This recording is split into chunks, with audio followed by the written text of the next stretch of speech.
नमस्कार प्यारे विद्यार्थियों।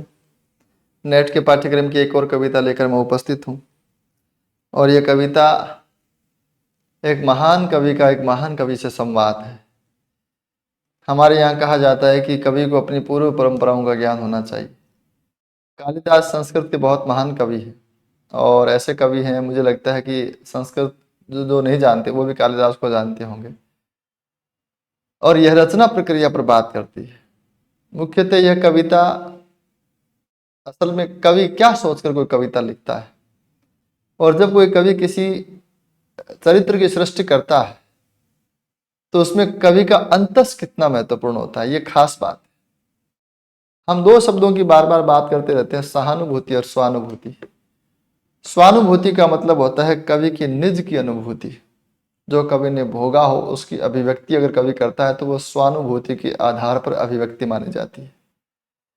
लेकिन कवि किसी को पीड़ा भोगते हुए देखता है और उसकी पीड़ा को वह महसूस करता है, तब वह जो लिखता है वह दूसरे की पीड़ा को देखते हुए या उसकी पीड़ा के कारण उसकी काया में प्रवेश करके, जिसको बोलते हैं पर काया प्रवेश, तो वह कवि उसकी दूसरे की पीड़ा को महसूस करते हुए और उसके साथ अपनी अनुभूति को जोड़कर उसकी पीड़ा को अभिव्यक्ति देता है, तो वह सहानुभूति कहलाती है। सहानुभूति का मतलब हो गया सह यानी साथ, अनुभूति यानी अनुभूति। जो पीड़ित है, जो कोई भी किसी भी भाव से भरा हुआ है, उस भाव को कभी महसूस करता है, अपनी अनुभूति के साथ वह जोड़ता है, उसके साथ अपनी अनुभूति को मिलाता है, फिर अभिव्यक्ति करता है। तो हमेशा से एक बात रही है कि भी कौन सी कविता अधिक प्रामाणिक है, स्वानुभूति की या सहानुभूति की। ये तो खैर लंबा थोड़ा मामला है, यहाँ मैटर नहीं है। यहाँ कालिदास से कुछ सवाल पूछे। कविता का शीर्षक आप देख रहे हैं, कालिदास, और कविता की पहली पंक्ति है कालिदास सच सच बतलाना। ये मुझे लगता है कि बहुत आत्मीयता के साथ लिखी गई कविता है। 1938 में प्रकाशित हुई थी और मैंने सुना है कि सतरंगे पंखों वाली साहित्य जो उनका काव्य संग्रह उसमें भी प्रकाशित हुई थी। बहुत सारी पत्र पत्रिकाओं में भी यह रचना प्रकाशित हुई। तो इसलिए सवाल बेमानी हो जाता है कि ये कहाँ प्रकाशित हुई। सतरंगी पंखे वाले तो सतरंगी पंखों वाली रचना तो बहुत बाद में है, शायद 1959 के आसपास आई। ठीक है, तो ये जो रचना इनकी है कालिदास सच सच बतलाना, क्या पूछना चाहते हैं कालिदास से नागार्जुन? नागार्जुन ये पूछ रहे हैं कि आपने जिन जिन कैरेक्टर को, जिन जिन चरित्रों को रचा अपने साहित्य में, उसमें आप कितने थे? आपने किसी की पीड़ा को उजागर किया, उसमें आपकी खुद की पीड़ा कितनी थी, आपकी स्वयं की पीड़ा कितनी थी? कोई निराला से पूछे कि राम की शक्ति पूजा में जो तुमने लिखा है, धिक् जीवन जो पाता है या विरोध, उसमें आपके जीवन में मिले हुए विरोध का कितना हिस्सा है? ये ठीक वैसी ही बात है। तीन रचनाओं को लेकर यहाँ तीन बंद है। असल में इसमें पूरी कविता में तीन, एक प्रकार से तीन रचनाओं की बात की गई है। कालिदास की एक रचना है मेघदूत, कालिदास की एक रचना है रघुवंश और कालिदास की एक रचना है ऋतुसंहार। तीन रचनाओं में से सवाल उठाए गए और सवाल विरह के आधार पर। कालिदास के काव्य में तो वियोग के अलावा श्रृंगार के पद भी मिले होंगे, श्रृंगार भी वहां बहुत खूब है, लेकिन श्रृंगार पे सवाल नहीं उठाया। ये बड़ी गौर करने की बात है कि जहां जहां श्रृंगार किया, जहां जहां प्रेम किया, वहां वहां तुम्हारा प्रेम कितना था, ये नहीं पूछ रहे नागार्जुन। वो पूछ रहे तुम रोए कितना, जो जो रोया है उसमें तुम कितना रोए हो। मैं कविता के माध्यम से बात करूंगा। कालिदास सच सच बतलाना, इस कविता को कुमार विश्वास ने यूट्यूब पर गा दिया है, तो आप गाना सुने तो वहां सुने, है ना। कालिदास सच सच बतलाना, इंदुमती के मृत्यु शोक से अज रोया या तुम रोए थे। कालिदास सच सच बतलाना, इंदुमती, ये जो दो पंक्तियां हैं असल में ये रघुवंश से ली गई है। रघुवंश के दो पात्र हैं, ठीक है। इंदुमती की मृत्यु हो जाने के बाद में उसका जो पति है राजा अज, वो विलाप करता है। ये रघुवंश का एक प्रसंग है। तो कालिदास पूछना चाहते हैं कि इंदुमती के मृत्यु शोक से अज रोया या फिर तुम रोए थे। वास्तव में जो विलाप रघुवंश में है वो अज का एक तुम्हारा ही। यही असल में वो सवाल पूछना चाहते हैं कि जो भावना कवि व्यक्त करता है उसमें कवि की भावुकता कितनी है। एक बात हम देखते रहते हैं कि कोई भी कैरेक्टर, कोई भी कवि अगर कविता लिखता है उसमें जो सामने ऑब्जेक्ट है वो महत्वपूर्ण नहीं है, महत्वपूर्ण है कवि का हृदय। एक महान आलोचक ने कहा है कि अभिज्ञान शाकुंतलम में जो शकुंतला है वो पता नहीं कैसी थी, इतनी सुंदर थी भी या नहीं भी, है ना, हो सकता है पता नहीं कैसी हो, लेकिन अभिज्ञान शाकुंतलम में जो शकुंतला है वो कालिदास के दिल से होकर निकली है। ये खास बात है कविता की। अगर कोई कवि सामने गुलाब का फूल है, पुष्प है, उसको देखकर वह कविता लिखता है तो वह उसको देखकर नहीं लिखता, पहले वह गुलाब का फूल उसके यहाँ छपता है भीतर, तब वो उसको लिखता है। और जो कविता में जो गुलाब का फूल है वो नहीं है जो सामने बगीचे में, वो कविता में आने वाला गुलाब का फूल वो है जो उसके यहां से होकर बाहर निकला है। तो बड़ा सवाल है कि क्या कोई कवि किसी कैरेक्टर का या किसी चरित्र का वर्णन करते समय, उसकी संवेदनाओं की अभिव्यक्ति करते समय अपनी संवेदनाओं से अछूता रह सकता है? एलियट ने इस पर बड़ा सिद्धांत दिया, निर्व्यक्तिकता का सिद्धांत। एलियट ने कहा कि रचनाकार को जो वह वर्णन कर रहा है उससे हमेशा अलग रहना चाहिए। तो नागार्जुन पूछ रहे हैं क्या ये पॉसिबल है? कालिदास, इसमें सवाल बड़े गहरे हैं, अनुवाद बड़ा सीधा है। अनुवाद तो है ही नहीं, अनुवाद में क्या करूंगा, सामने जो लिखा वही है कि इंदुवती के मृत्यु शोक में अज रोया था या तुम रोए थे, ये रघुवंश की बात। तो नागार्जुन पूछना चाहते हैं क्या कोई कवि अपने कैरेक्टर से, अपनी रचना से इतर अलग भिन्न रह सकता है? अच्छा, जवाब क्या होगा? इस कविता में तो कोई जवाब है नहीं, ये तो आप सोचो, ठीक है। शिवजी की तीसरी आंख से निकली हुई महाज्वाला में घृत मिश्रित सूखी समिधा सम कामदेव जब भस्म हो गया, रति का क्रंदन सुन आंसू से तुमने ही तो दृग्ध होए थे। कालिदास, सच सच बतलाना, रति रोई या तुम रोए थे। एक बात तो यह भी है कि ऐसे महान विरह काव्य कालिदास ने रचे। इस कविता से हमें यह भी कम से कम ये तो मालूम होता, ये ऋतु संहार का वर्णन है। ऋतु संहार कालिदास की बहुत प्रसिद्ध रचना है जिसका यह प्रसंग है। और प्रसंग तो हमने पहले भी सुना, पढ़ा है कि शिवजी ने अपनी तीसरा नेत्र खोला क्रोधित होकर तो कामदेव को भस्म कर दिया। और जब कामदेव भस्म हो गया तो उसकी पत्नी रति उसकी लाश पे बैठ के, उसकी राख पे बैठ के क्रंदन करती है, रोती। तो उसके आंसुओं से तुमने अपनी आंखें धोई थी। तो रति रोई थी कि तुम रोए थे?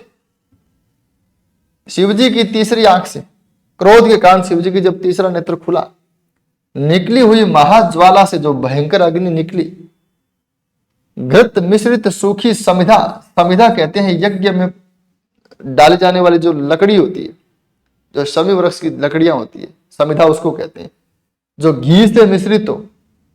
तो आप कल्पना करिए कि शमी वृक्ष की जो लकड़ियां हैं, सूखी लकड़ियां होती है, और उसमें भी घी डाल दिया जाए तो वो कितनी जल्दी जल जाएंगे, जलकर राख हो जाएंगे।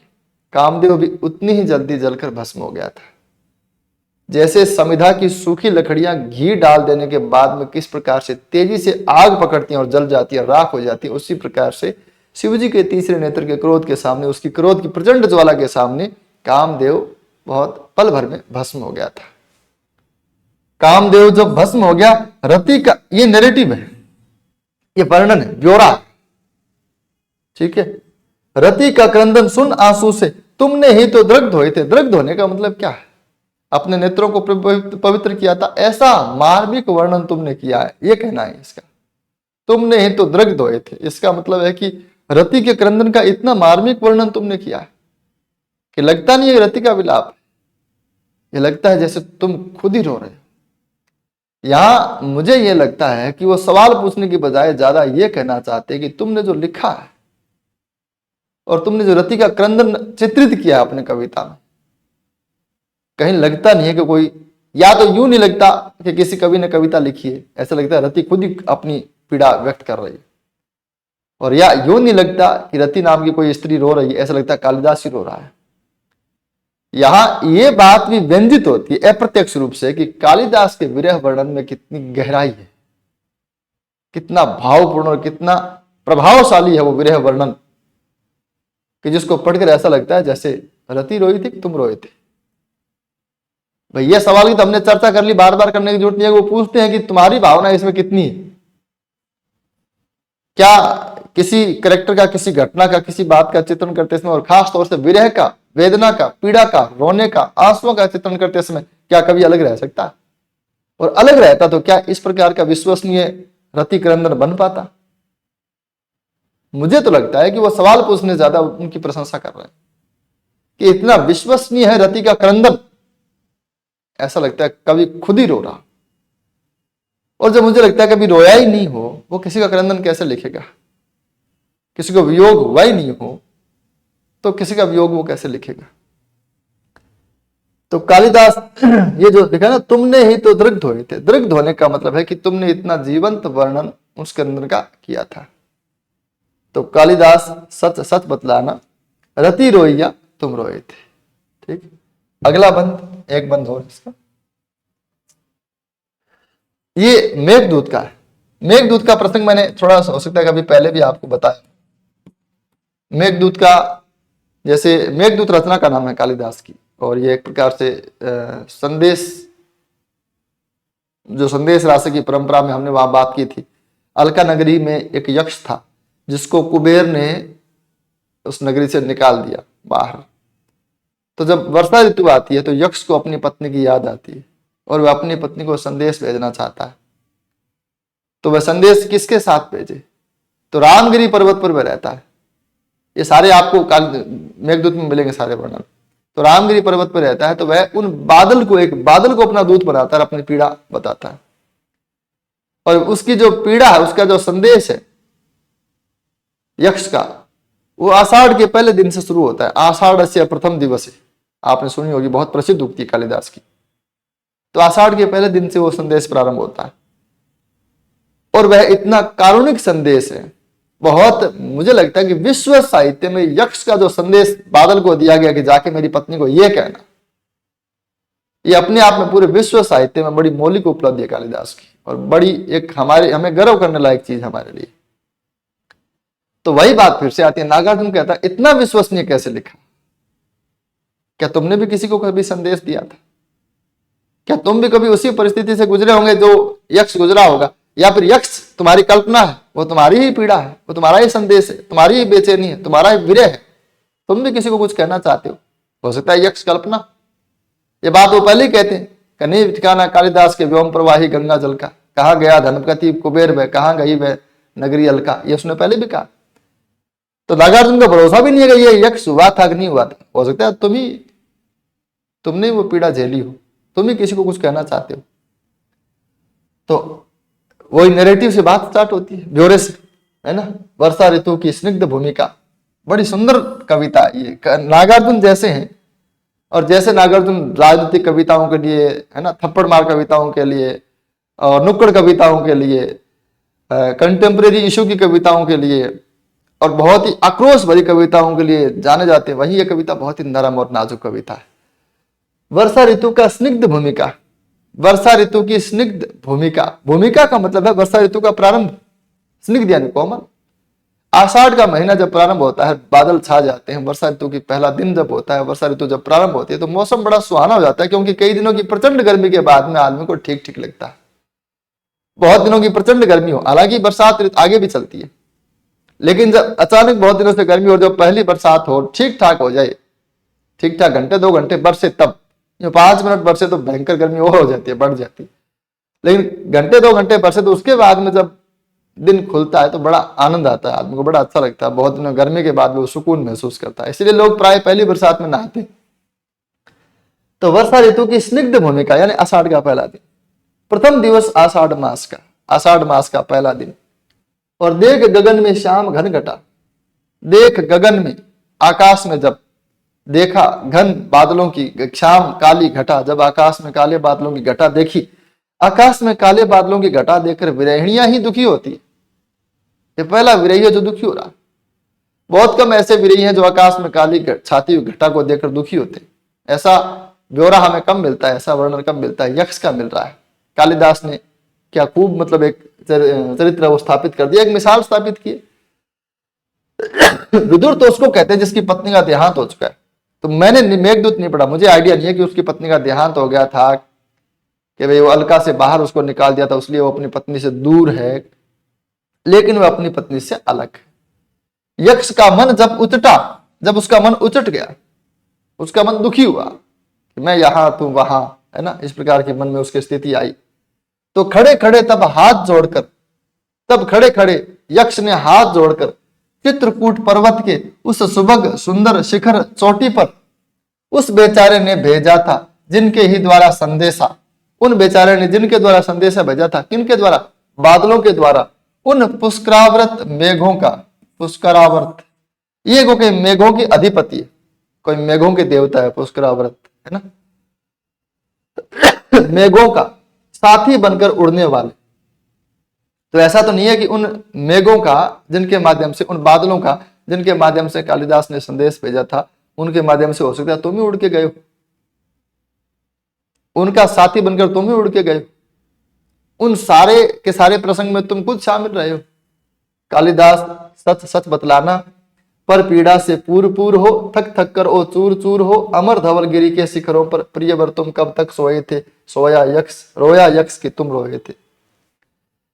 पर पीड़ा से पूर पूर हो, पाई पीड़ा से भरकर, पूर का मतलब भरकर, कि क्या यक्ष की पीड़ा से भरकर, यक्ष की पीड़ा से तुम्हारा मन भर गया हो एकदम पूरी तरह से, और तुम ही दुखी हो गए हो, थक थक कर और चूर चूर हो, उस पीड़ा से तुम एकदम पूरी तरह से थक कर, पस्त होकर, चूर चूर होकर, अमर सॉरी अमल धवल, क्योंकि अमल का ही प्रयोग मिलेगा यहाँ पे। अमल का मतलब स्वच्छ और धवल का मतलब श्वेत, गिरी यानी पर्वत, शिखर यानी चोटियों पर, स्वच्छ और सफेद पर्वतों की चोटियों पर। पर्वतों की चोटियां सफेद नहीं होती, लेकिन यहाँ बर्फ पड़ती है इसलिए सफेद होती है। प्रियवर तुम कब तक सोए थे, कि तुम कब तक वहां सोए थे। इसका मतलब है कि अपनी कई बार कोई घटना घटती है, अच्छा तुम कोई घटना का, अगर अपने कोई घटना बताए कि वहां ऐसा ऐसा हुआ, तो हम सीधा सवाल पूछते तू वहीं खड़ा था क्या। ये बात तो लगभग वैसी वैसी कि कितने दिन यक्ष ने विरह में दुखी होकर, पीड़ित होकर वहां पर बिताए, और कितने दिन तुमने उस पर्वत के शिखर पर बिताए होंगे। यक्ष की पीड़ा का जैसा चित्रण तुमने किया, उसके लगता है कि तुम यक्ष के हमेशा पास ही रहे। तो कितने दिन सोए का मतलब क्या, यानी कितने दिन तुमने यक्ष के साथ वहां उस पर्वत में बिताए थे। और हमें तो यह बताओ कि यक्ष रोया था उस पीड़ा में, उस मेघदूत के विरह काव्य में तुम ही रो रहे हो। ये कुछ सवाल है, सवाल रचना प्रक्रिया से संबंधित है कि क्या कोई कलाकार, क्या कोई कवि जब कविता करता है तो क्या अपने ही चरित्रों से, अपनी कविता के भावों से वह अन्यथा या भिन्न या अलग रह सकता है। दूसरा सवाल यह भी है कि कवि अपनी निजी वेदना, अपनी निजी पीड़ा को कितना उसमें शामिल करता है। कालिदास से वो पूछ रहे हैं, और मुझे लगता है इस बहाने वो उनकी प्रशंसा भी कर रहे हैं। कितना जीवंत वर्णन आपने किया है, ऐसा लगता है कि आप ही रो रहे। न रति रोती है, न अज रोता है, और न यक्ष रोता है, ऐसा लगता है जैसे आप ही रो रहे। तो मुझे लगता है इस कविता की इतनी व्याख्या ठीक है। धन्यवाद। प्रश्न तो यूं पूछा जा सकता है नेट की परीक्षा में, मुझे लगता है जिस प्रकार का पैटर्न चेंज हो रहा, तो यूं पूछा जा सकता है कि कौन कौन सी रचनाएं इसमें आती है। तो इसमें जैसे ऋतु संहार का, मेघदूत का, है ना, रघुवंश का जिक्र है, और तीन इसमें पात्रों का जिक्र है, रति का है, अज का है, यक्ष का है। तो इस प्रकार से ये प्रश्न पूछे जा सकते हैं। आजकल बहुत अलग प्रकार के प्रश्न पूछे जाने लगे, तो थोड़ा सा आप जब पढ़े तो पूरा सुने, ध्यान से सुने, है ना, 2 बार सुनने तो काफी है। नेट की परीक्षा में मुझे नहीं लगता कि बहुत सारे रचनाएं जितनी पाठ्यक्रम है उतनी सब पढ़ना आवश्यक है। आप हिंदी साहित्य का इतिहास ठीक से पढ़े, और भारतीय उपास्य काव्य शास्त्र को ठीक ठीक हल्का फुल्का पढ़ ले। उसके बाद में कोई भी 2 यूनिट या 3 यूनिट रचनाओं की पढ़ने, जैसे कहानियां की सबसे आसान है, कहानियां पढ़ना सबसे आसान है। निबंध पढ़ना बहुत आसान है, 2 दिन में सारे निबंध पढ़े जा सकते हैं, 2 बार भी पढ़े जा सकते हैं। तो मुझे लगता है कि ये छोटी छोटी चीजें हैं जिनको करके आप नेट की परीक्षा में सफलता पा सकते हैं। आज इतना ही, धन्यवाद।